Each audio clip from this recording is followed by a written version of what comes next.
Welcome to Northern Colorado Amateur Radio Club. To all new hands, this is Kilo Fox Zero, Colorado Boy.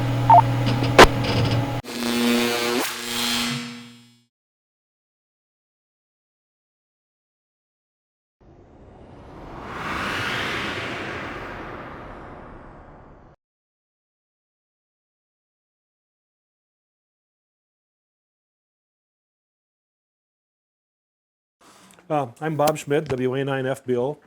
I am since 1962 and an engineer since 73, so I qualify as an old timer.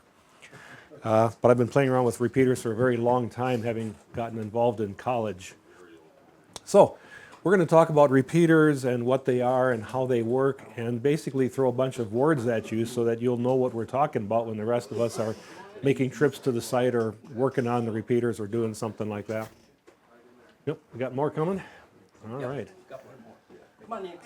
There's a spare chair, too.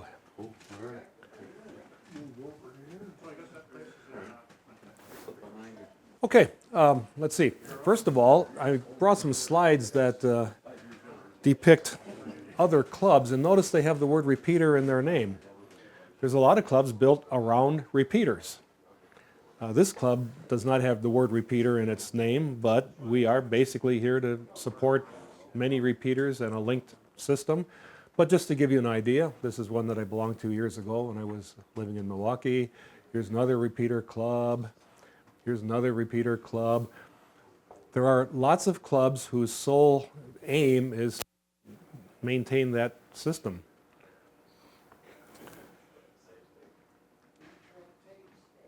Okay, this is one thing that it's very handy to have because repeaters are regional. They tend to cover areas, perhaps cities, maybe counties. A linked system might go further. So since we have systems all over the place, you'll want a guide or a directory or a map of some sort. You can purchase things like this from the ARRL and other organizations. There are maps available online typically, so depending on where you are in the state, you can see where the repeaters are that you're closest to and the ones that you can use. Another example, this one's Wyoming, and it shows how the repeaters have been linked up there. So you're driving along, you say, gee, wonder what repeater I'm within range of. Pull out your directory, look it up, there we go. This is why we need repeaters in the first place. Here's two fellas talking with handy talkies. The tips of the antennas are probably no more than 6 feet above the ground. When you're sitting in your car, the tip of the antenna isn't much higher than that either. The curvature of the earth gets in the way between the two users. Somebody did some calculations here, and it shows that perhaps we can talk on the order of 7 miles combined between two handhelds. It gets much worse in a city when you have buildings and trees and things in the way. So what we really want is the ability to talk further distances, and so we put repeaters up. We put them on high places, buildings, mountain tops, towers. The idea being that we can operate through the repeater, talk from one person to another, even though they may be blocked or just too distant. Here's the basic idea behind a repeater. It uses 2 frequencies. We transmit on one frequency and we receive on the other. This particular slide is not showing ham frequencies. This is showing commercial frequencies, but the theory is the same. We are transmitting from our handheld at 151.35 megahertz. So that is the output from our radio. That is the repeater's input. It's listening on 151.35, and it is transmitting simultaneously on another frequency, in this case 151.95. So everybody talks on 151.35 and they listen on 151.95, and the repeater itself is reversed from that. It's listening on our talk channel and it's talking on our listening channel. And that's basically how it works. If you're on the left and you're talking, you don't really care that the transmitter's on the air and transmitting on 151.95, but everybody else is listening to you on this other frequency. Why do we use 2 frequencies? That's the only way we can make it work. If we used one frequency, that repeater would not have the ability to listen and talk at the same time on the same frequency. It would simply lock itself up. It would hear its own signal and not repeat anything. So This is why we use two different channels.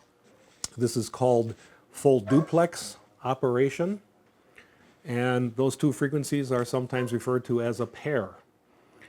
So hams will refer to repeaters by a number of expressions. They might say the horse-tooth repeater or the buckhorn repeater, but now that we have multiple repeaters up there, we need other names for them. So very often you'll hear them referred to by the last couple of digits of the frequency. I was on the 1676 repeater this morning. Well, that means you were transmitting on 146.16 and listening on 146.76, 1676 for short, or 3494 for short. Or I'll meet you on the 115 tomorrow morning. That happens to be one of the club's repeaters that sits on Horsetooth Mountain. That's the last three digits of the frequency, 145.115. So when you hear us throw these numbers around, we're referring to the frequency that the repeater is on. What would that one be? Well, this is a commercial repeater, so this might be the police channel number 1 or tactical or some name that the local department created for it. It's the hams that have so many repeaters and refer to them by their frequencies. But I think your question though is if this was a If this was a one, you might refer to this as the 3595 repeater, if it was like 146, something in the 2 meter band. Yeah. How does a repeater actually work? It's an unmanned radio station. There's a receiver there, there's a transmitter there, and we have connected the receiver to the transmitter through a control circuit. So when a signal comes in and the antenna picks it up, it feeds this thing called a duplexer, which we'll talk about shortly. The signal goes into the receiver, and the receiver has a circuit in it that knows when there's an incoming signal or not. When it hears the signal, it keys or turns on the transmitter and retransmits what it's hearing.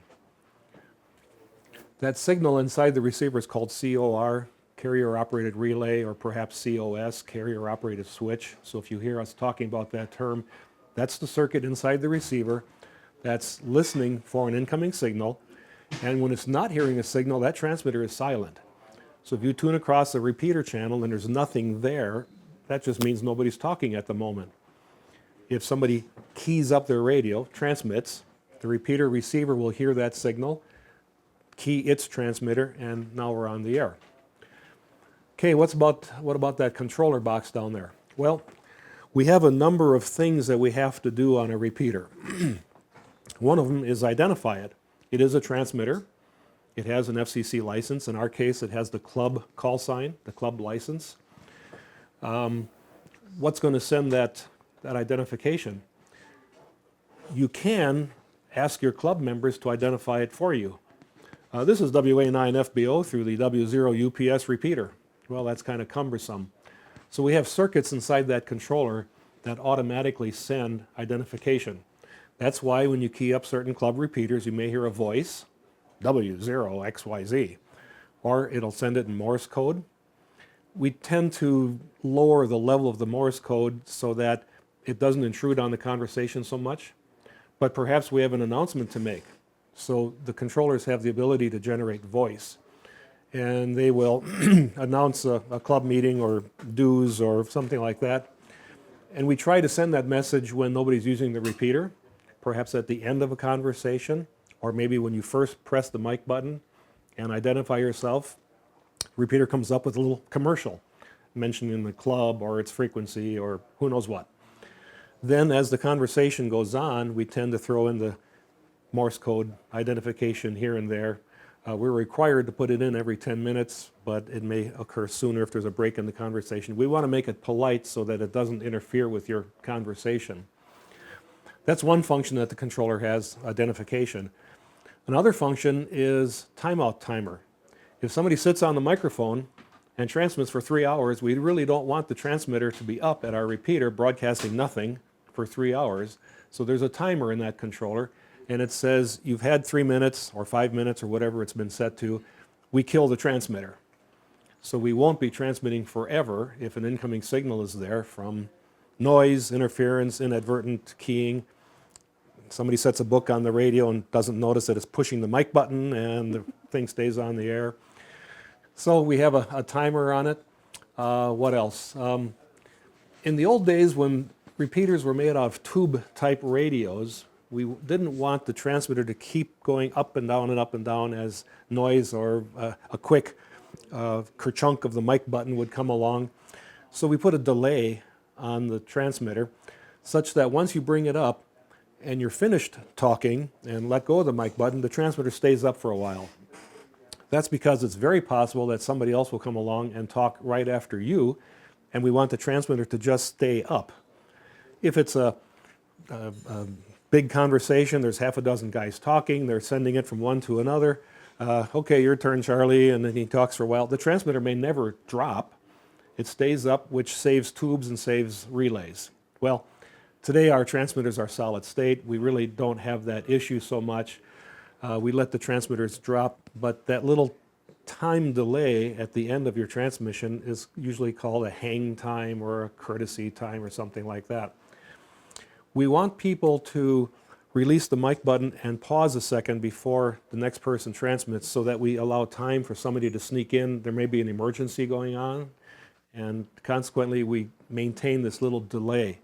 You won't find staccato conversations taking place on repeaters, where as soon as one guy lets go of the mic button, somebody else picks it up and talks. We want to allow a little room in there. How do we enforce that? Well, when you release the mic button, that timer keeps going for a few seconds, that timeout timer. So if you tailgate somebody and grab the mic and talk and don't give a break to anybody, the timer will keep going, which means you're riding on the same time cycle as the guy before you. And if he was at 2 minutes and 10 seconds, you've got another 50 seconds, and then the timer goes ka-chunk, and it drops the transmitter, and nobody hears what you say. The timer resets when you hear the little beep.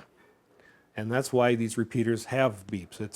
It's variously called a turnaround beep, or a Roger beep, or a courtesy beep. That's the term I like to use, because you're allowing time for somebody to break in. When you hear the beep, the timer has reset. It's okay for the next person to start talking. So it's another function of the controller. Around here we have very sophisticated controllers that allow us to do linking to other repeaters and voice synthesized messages. It accepts touch tones, and we can command it to do all sorts of stuff. But essentially that's what its job is. Now how about the remaining box, the duplexer? Well, a repeater is a whole lot different from your handheld, your mobile, or your home station. It has to talk and listen at the same time, and it does that on two frequencies that are pretty close together. For example, on the 2-meter ham band, the repeater input and the repeater output are only 600 kilohertz apart. That's considered pretty closely spaced. Well, this transmitter is putting out not only the signal that we want, but also a certain amount of noise that exists up and down the band. Not very much. It would be illegal if it did that, but it creates some noise, and that can be picked up by the receiver. So we need a filter. We need a filter that lets the transmitter feed the antenna at the same time that the antenna is picking up a signal and feeding it into the receiver. This receiver is sensitive to a fraction of a microvolt, very, very sensitive. And here it's sitting right next to a transmitter that's putting out 50 watts, 100 watts, more possibly. So we need filters, and we'll show you some pictures of them. So the duplexer's job is to keep all that power from the transmitter from getting into the receiver. It's preventing the receiver from hearing noise that's away from its desired frequency. And it's letting us tie a receiver and a transmitter to a single antenna. Duplexers are very expensive. That's why we have clubs to support them. They can be $1,000 or $2,000 a piece. So is there a way around it? Sure. You can put the receiver and the transmitter miles away from each other and link them somehow. So we could have a receiver in Greeley and a transmitter in Fort Collins, and if you're driving around and talking to somebody, your signal's being picked up by the receiver in Greeley. It's being linked through a radio or a phone line or a microwave to a transmitter somewhere else. Now there's enough geographical separation between the receiver and the transmitter that we don't need a duplexer. But a duplexer means we can put all our gear in one place, in one cabinet, at one site, put it high up on a tower or on a mountaintop or something, and not have to worry about interaction between the receiver and transmitter. Having said that, we still have to take care at a repeater site to do things correctly. That receiver and that transmitter need to be very well shielded in their own boxes. The cabling that connects them is typically double shielded coax cable. And the cable that goes from the duplexer to the antenna is typically hardline, expensive stuff, because we have to maintain a pretty sensitive system. That receiver is supposed to hear people from miles away using small radios running a watt or two, and yet it's putting out 100 watts on the transmitter. It's very easy for that transmitter to interfere with that receiver. So basically, repeater sites have to be maintained. The equipment is somewhat carefully constructed, and that's why groups, although individuals can own repeaters and maintain them, of course, but many repeaters are operated by dues collecting clubs, and that's what you are supporting. So what does a repeater site look like? Well, we want it high. We want a nice commanding area so anybody hiking or traveling in the mountains can use it and talk to each other. Most repeater sites, certainly ones like this, are professionally maintained commercial sites, and the hams kind of get a ride. We oftentimes will get either cheap or free rent at such a place. We are at the good graces of the landlord, and consequently, only a wealthy club could ever do something like this. Most likely, a few of those antennas belong to hams, and all the rest belong to paging companies, broadcasters, two-way radio companies, many different radio services, and we simply occupy their site as a tenant. Here's some more slides of repeater sites. Some of these are pretty fabulous looking. Our own repeater sites are pretty fabulous too. If you get a chance to join a work party sometime and go up there, you'd be surprised at the views from Horsetooth or Buckhorn. Should have asked, I'd have brought some pictures of our sites. Yeah, that would have been a good idea. Well, I basically took all these off the internet, so we're looking at other people's sites. Obviously, this is a commercial installation. The ham antennas are, there may be one or two somewhere in there, but out west here anyway, this is what our sites look like. It may be on a building roof. Here's of 3 antennas. The one on the right is a fiberglass antenna. That means it's fiberglass on the outside. There are copper wires on the inside that actually create the antenna. But it's protected by fiberglass, a very popular design. These antennas are folded dipoles. That loop is basically a folded dipole. And you'll see that they've been oriented to face different directions. This one is facing that way, this one this way, towards us and against us. That gives us a 360-degree pattern. These are very nice, very expensive antennas. This one may be on high band or VHF. This is probably on UHF. So that's a nice installation there. Repeater sites can get crowded.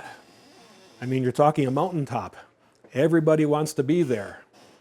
Government stations, ham stations, broadcasters, paging companies, cell companies.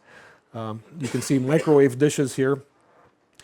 That creates lots of interference. There are some sites where you can walk around with a fluorescent tube in your hand and the thing will light up. It'll glow just from all the RF at the site. It's just so intense. How do you make all this stuff work? Well, duplexers, combiners, isolators, we'll be talking about that in a moment. We have equipment that lets us do that. But the things that make a popular repeater site popular are the fact that it's got a big, wide, open range, and it's obviously zoned to have this kind of gear up there, but everybody wants to be there. This looks like it was taken from somebody who climbed the tower pretty high up, and you're looking at the base of one of those fiberglass type antennas. That's the ground plane.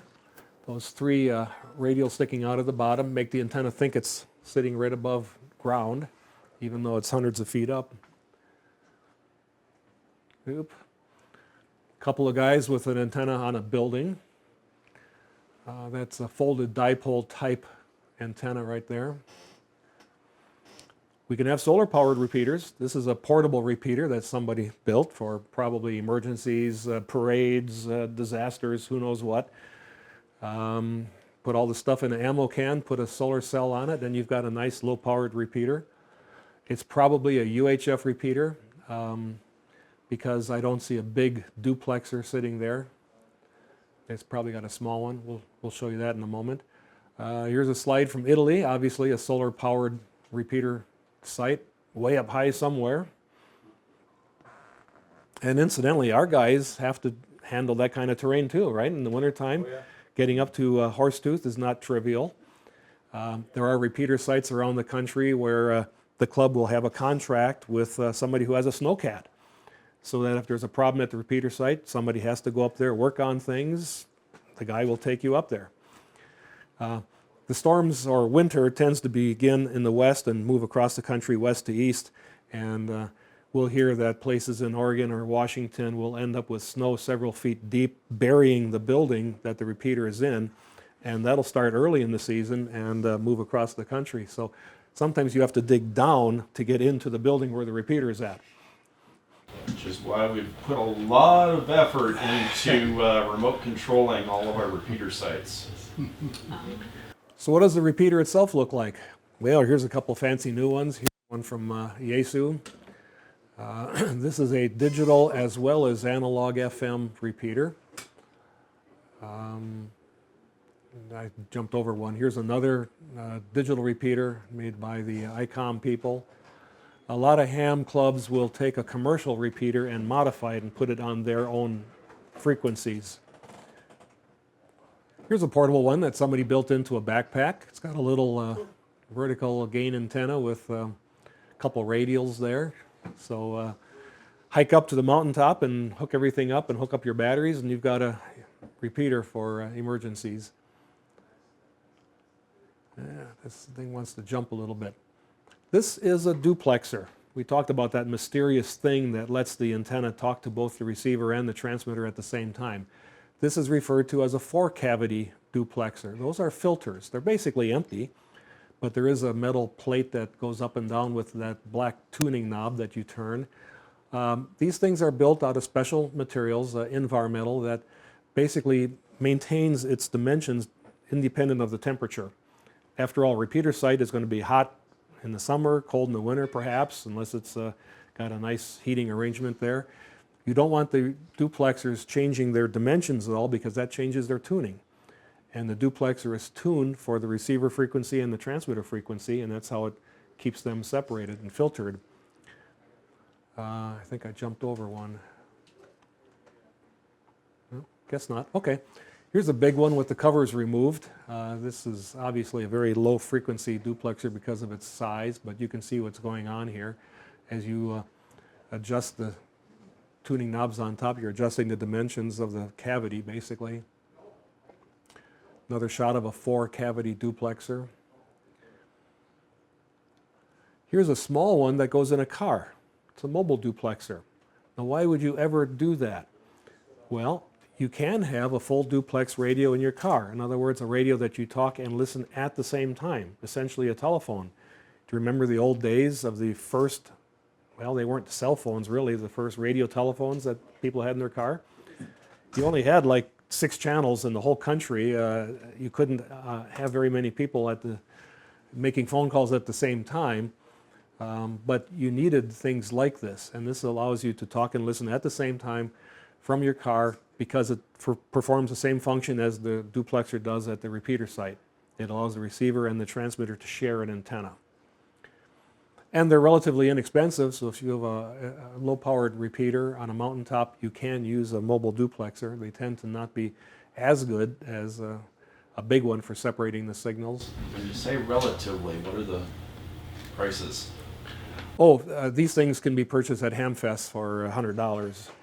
And the big ones are? Well, yeah, a couple of grand, yeah. Depending on how many cavities. I've got a couple of shots here now that show repeaters and duplexers put together. So this is a complete repeater system that you're looking at. You've got the repeater in the foreground, you've got what appears to be a 6-cavity duplexer in the background. and a bunch of cables hooking them all together. These are double shielded cables. They're very good, high quality cables. Once again, we don't want the receiver and the transmitter to get into each other, to be heard by each other. Another shot. Here's a big 6-cavity duplexer down here. Here's a power supply, some kind of control circuits. It looks like there's some relays over there. And then the repeater itself. That's an ICOM repeater, all in a 6-foot cabinet. Looks like there's a Motorola repeater over here, so this site probably contains a multitude of repeaters. Another one, very similar. You can see the duplexer, in this case 4 cavities. There's a local microphone, so if somebody's up there working on it, they can talk over the repeater and ask folks for reports as they do their adjustments. Similar, looks like somebody put a portable generator in the cabinet. These might be batteries over here for emergency power, and duplexer, repeater equipment. This is the kind of thing you might expect to see if you go up to Horsetooth on a work party and join the guys. Here's a pretty nice looking repeater site. Emergency generator right there. Commercial repeater, another repeater over here.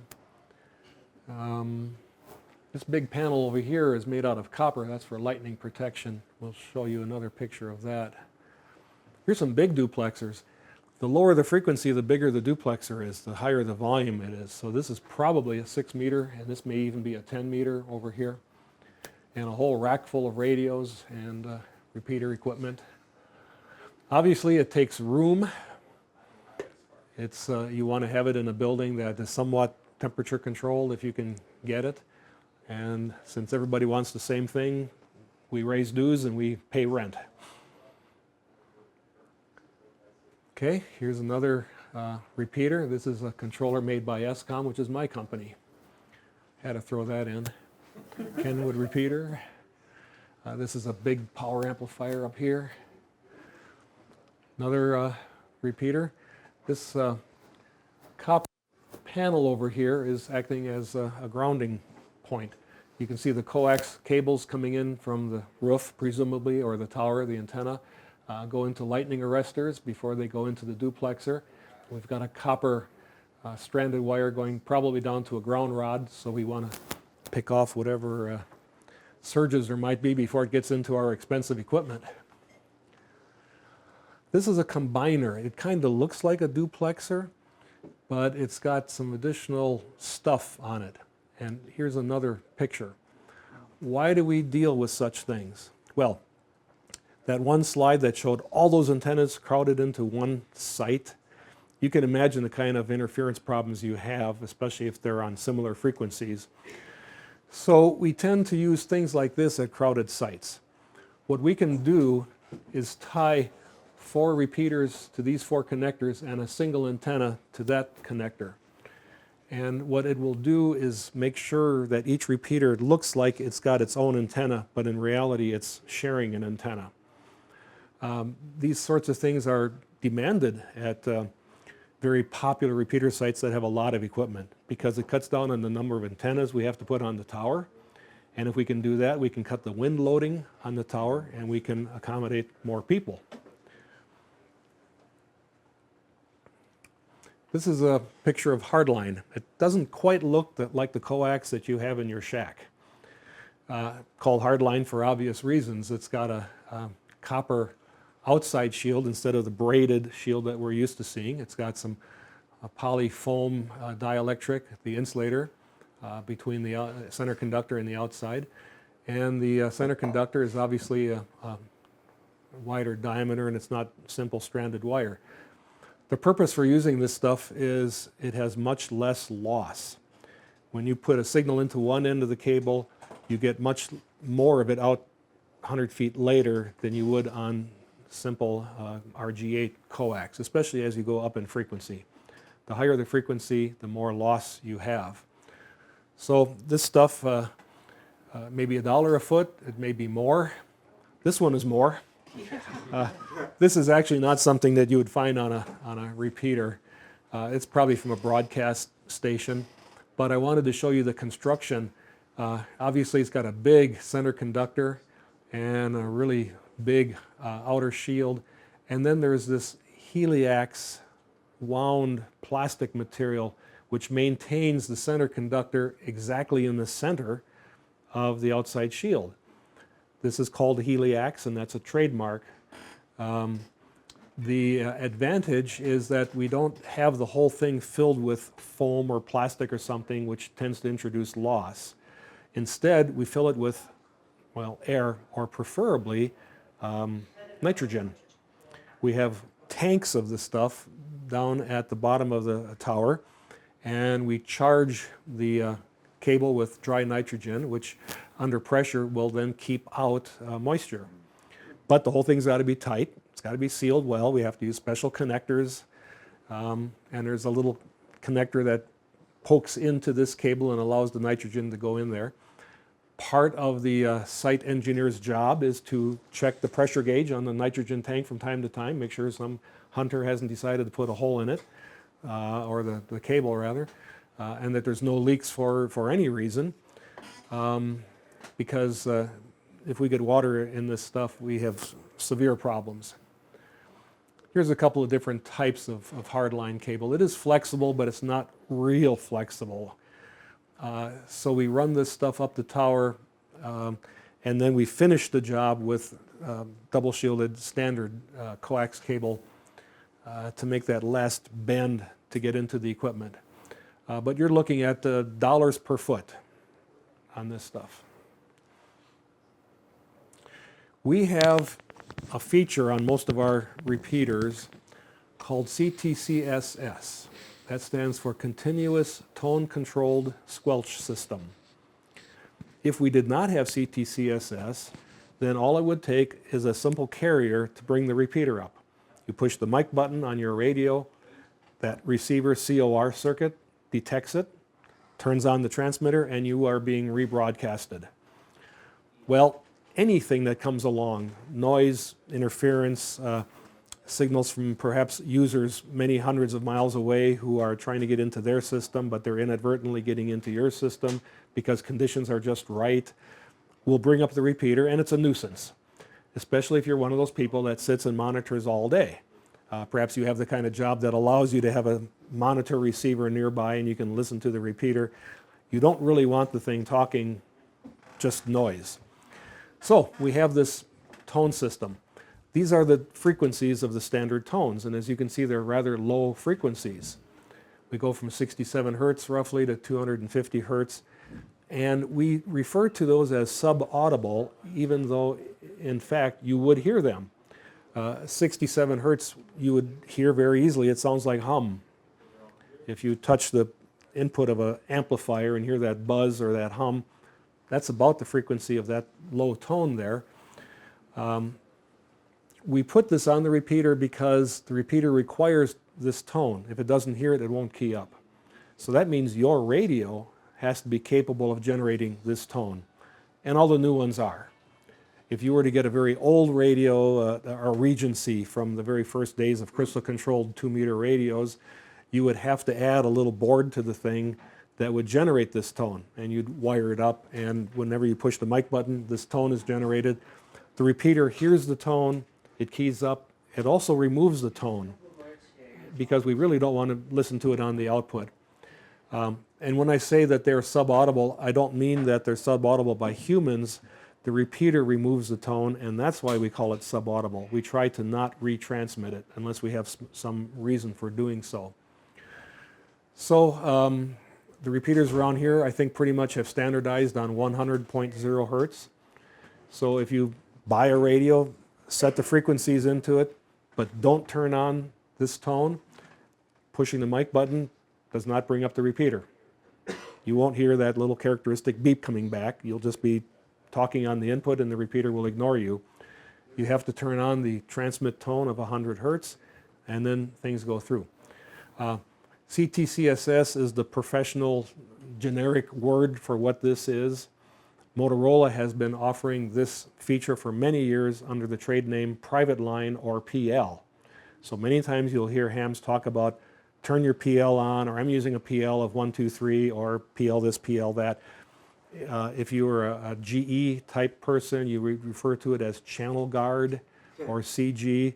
There are many trademarked expressions for this kind of system, and hams tend to use them interchangeably, but CTCSS is the generic term. Go ahead. So Bob, you mentioned the tone. Is that a tone that you will hear the person transmitting will hear while they're transmitting? The person transmitting doesn't hear anything. It'd be the person receiving would hear that tone? Yes.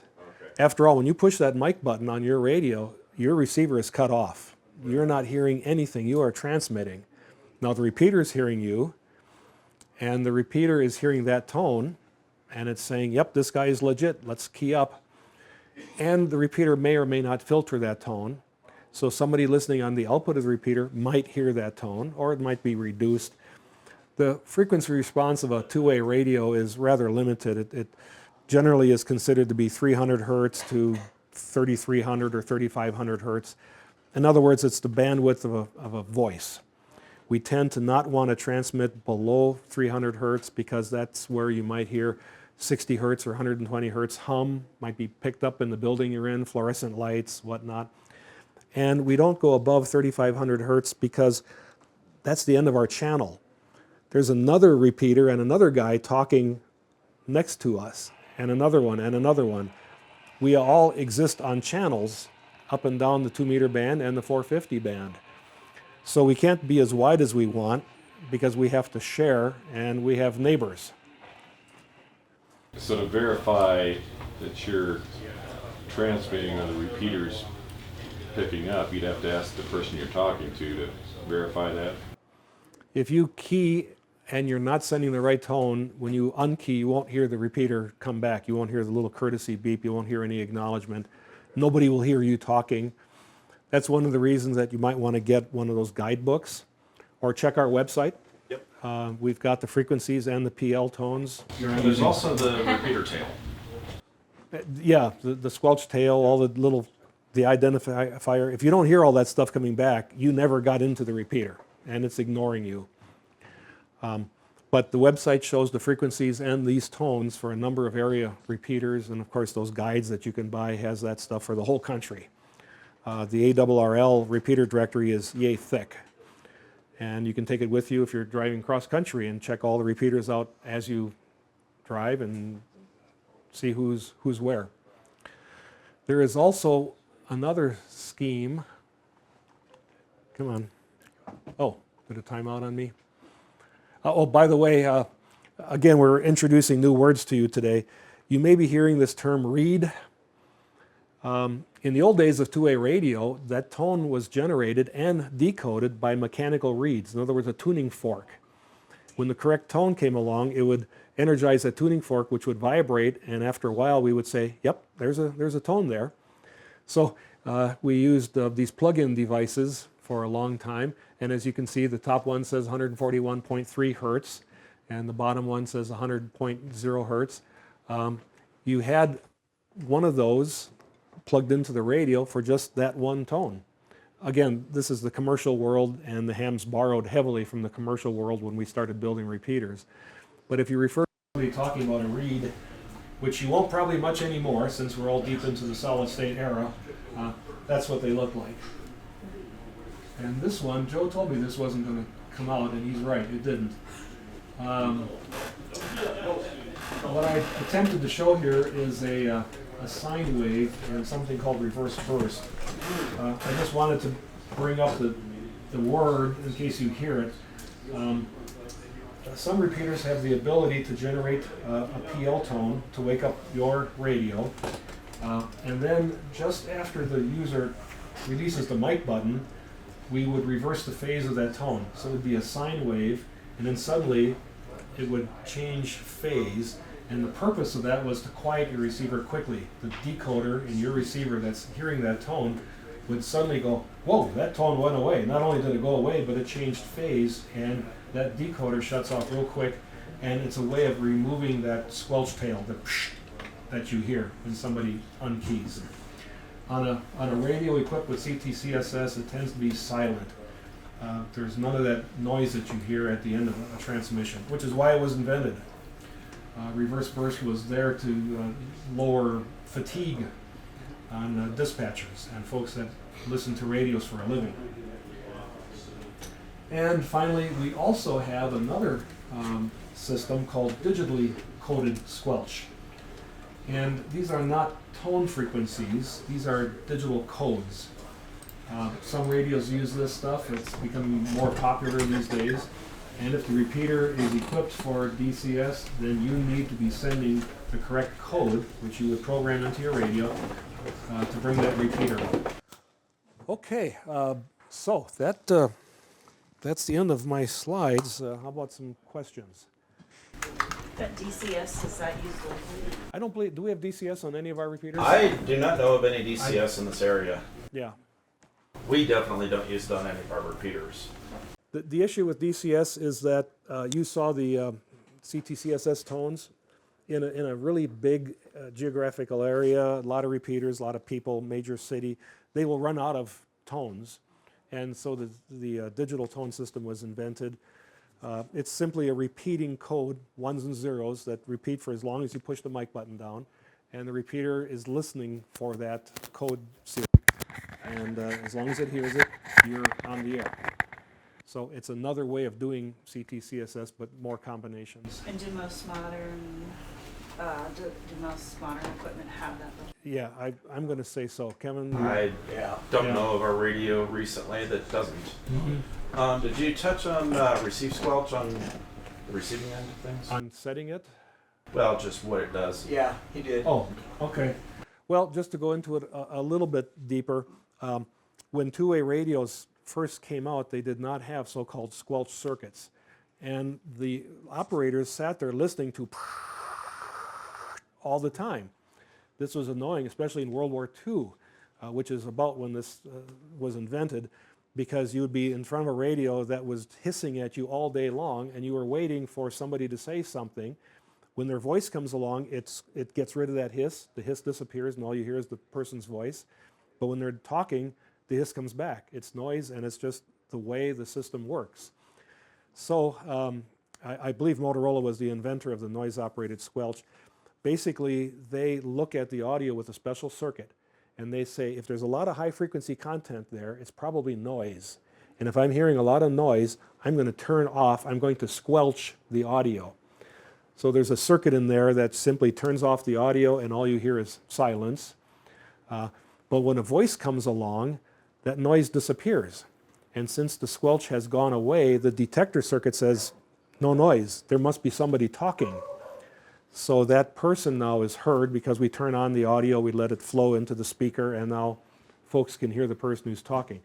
So we don't have to listen to that annoying noise between transmissions. It was pretty much a necessity.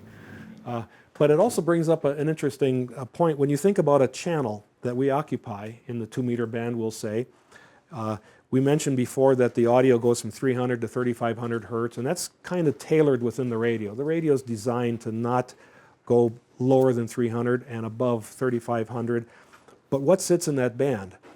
Well, our channels are 10 kilohertz wide. So we start out at 0 hertz, at 0 to 300 point. That's where the tone goes, the CTCSS tone. Then we have speech, human speech, 300 to 3,500 hertz. Then above that, we look for noise. That's the squelch area. That's looking for noise perhaps up at 5, 6, 7, 8, 10 kilohertz. And that's what drives that circuit that turns off and on the speaker audio. And then we run out of channel. Now it's the next club. Their PL tone, their voice audio, their noise, and up. So we all occupy a channel, and we're all neighbors to each other. So you can kind of tell when somebody's out of their channel, they start affecting the repeaters on either side.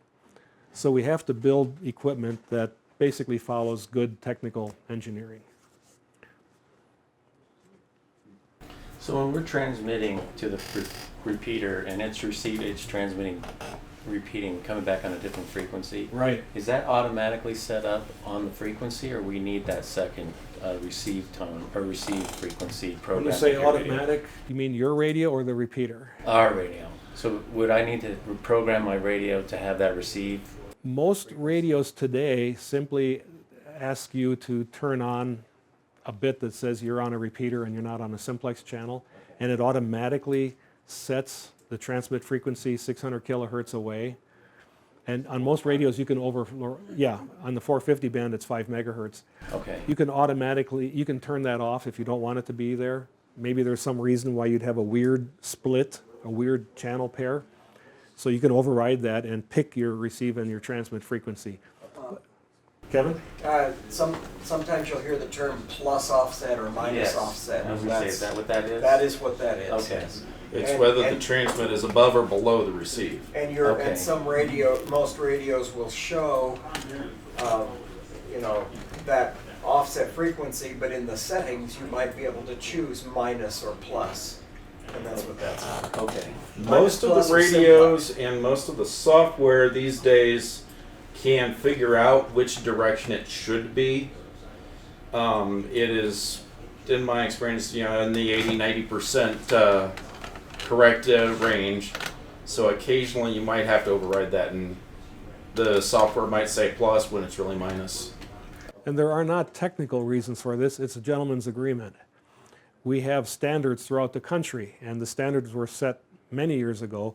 These will be the frequencies that our channels exist on. And on these channels, we're using a plus offset, and on these channels, we're using a minus offset. The change, or the difference being, in some parts of the country, we use 15 kilohertz centers for our channels, and in other parts, we use 20 kilohertz. Pretty much the West Coast uses 20 kilohertz channels, and you get away from that, you have 15 kilohertz channels. That's the exception. Within that, pretty much whether you're plus offset or minus offset is standard, and most radios are pre-programmed to know that. So if you put in one frequency, it'll automatically choose the offset and the amount, as well as its whether it's up or down. But all this can be overridden if you need to. So will you go into describing the Bofang operations? No, How you do that? I won't. I don't own one, and I have not played with it. Operational wise, it's identical to most every other radio. It has offsets, it has directions, it's set for simplex or repeater operations, you set tones. The difference with a Baofeng, is that the user interface is not as friendly as some of the other radios. No. I know, it's a shock. So I found out. Yeah. There are guys in the club that'll be happy to help you. If you're having trouble with that particular radio, I can help you after the session because I can program them just from the keypad off. I've got the program in there too. Yeah, that works. The cable and software is the way to go with it, really. Yeah, except when they send you a defective one. Well, that makes it all harder. Oh, it's not defective. You just have the wrong driver in it. You have to go to an old driver. Okay, we had one more question.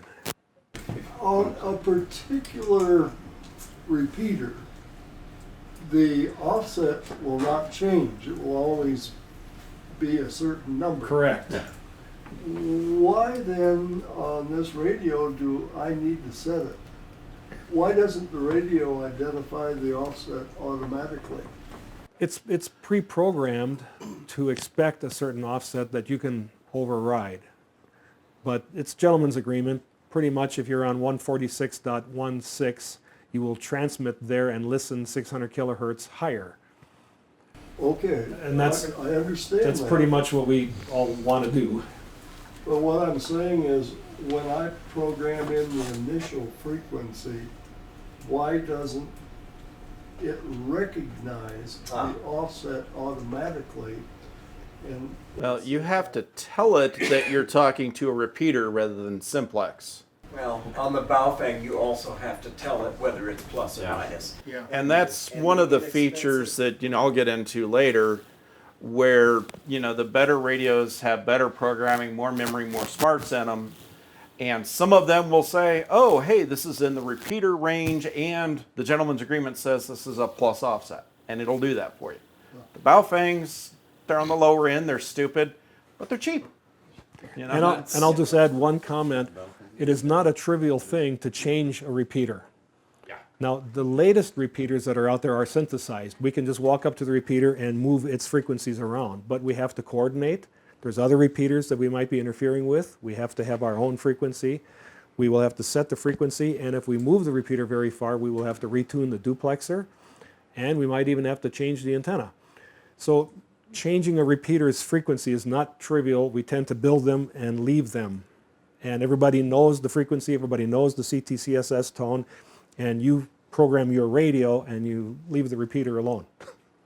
There's a group of people in Colorado called CCRC, and Doug Sharp is the president of that. Know him really well. And they actually said you cannot go just turn on a repeater in any frequency. They coordinate that with you, and that's, like he said, in order to change it, it can get into a big political fight. Yeah, that too. Kind of related to the bail thing. I tried programming it, a lot of brain damage. I ended up buying Chirp and the cable and going into repeater book and doing all this stuff. And so my next question was, well, do you as a club have a standard, say, Chirp file that says in this region, these are the 10 emails? Colorado ARES R3D2.org. Okay, say that one more time. Colorado ARES R3D2.org. That is the ARES group in this area, the Amateur Radio Emergency Services group, for Region 3, District 2, which is where that comes from. And we maintain a standard chirp file that you can download, or if you're using RT systems, it comes in as a CSV file that you can import as well. And that is the standard set that we try to push to all the ARES members because it has all of the local repeaters. It's also a very, very good list to start from as a beginner. There's actually a spreadsheet on that. You just download that, and this is channel 1, this is 2. CSV. You're looking for version 4.3, which is what it is right now. Yep. Now the other one. But that's a very, very good way to get started. The other thing is it lists all the repeaters. It's got all of the offsets, the tones, everything is in that file. Bring it into Chirp, throw it on your radio, you're on the air. Yes, sir. I'm part of the Horsetooth 4x4 Club, and one of our guys, Mike Rhodes, he's designed one of the CSVs for like the mountains. Okay. Because it's got your emergency, it's got your FRS, GMRS, and all that programmed in. That good. I'll try to, I think I got it at the house. I can send it to Mike or someone in an email. If you want to send it to me, I can post it alongside. Because there's one there, then there's the Colorado FJ Cruisers Club that's also done one that Mike's. That's Rose, isn't it? No, Colorado FJ Club is one out of Denver. And the guy's a big ham person too. Okay. Mike's done one that I've used up quite a bit. You can build your own. I built my own too. So there's another list. If you go to NCARC.org, very bottom of the page, you'll see a link that says references. In there, you will find a listing of all the 2-meter and 440 repeaters in Colorado in delimited CSRV format that you can import also. And as soon as I get some time, I'm going to make that into a CSV file that I'll post on the ARES site. But there's also a listing now there for all the 220 repeaters. So,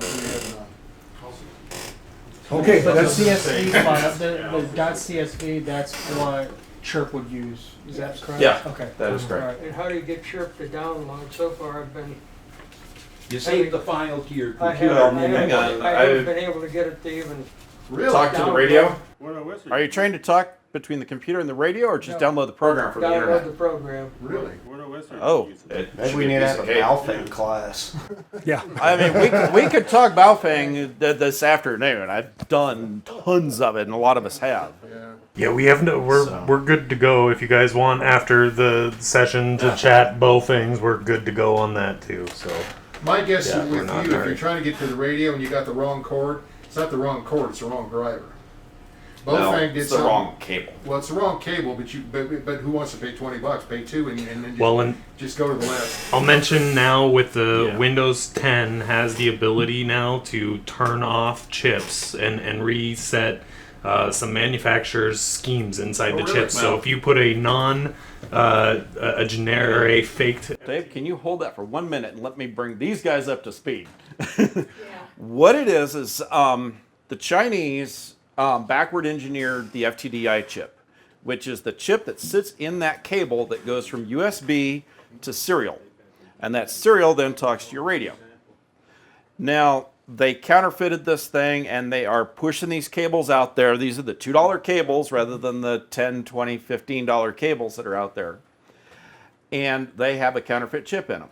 Now, some FTDI chips out there are genuine, some are not.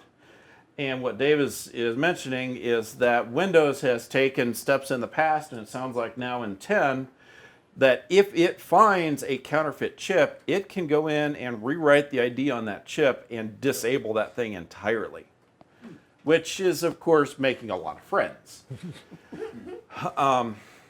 And, you know, this is where I'll put my plug in for my favorite scheme, and that is go get yourself a USB to serial cable outside of anything talking to a radio. Get one with a prolific chipset, because that's the alternative chipset that the Chinese have not counterfeited. If you get a prolific chip, it's going to be a genuine one that's going to work. And then you get, instead of a USB cable for your radio, you get a serial cable for your radio. You plug it on, and it will work for you. Or go to RT Systems and just buy it. Yep. I guarantee their stuff will work. Now, the issue there, though, is that RT cables, the last I heard, only work with RT software. That's true. Yeah. No. I have got them to work with Chirp before. It is kind of touchy. The early cables. But it's a driver thing. It's a driver issue. And I have gotten mine. Propane brand one for $8 on Amazon and had 0 issues with it. Yeah. But I've used RT Systems cable with the Kenwood programming into Kenwood radios, and it works. Yeah.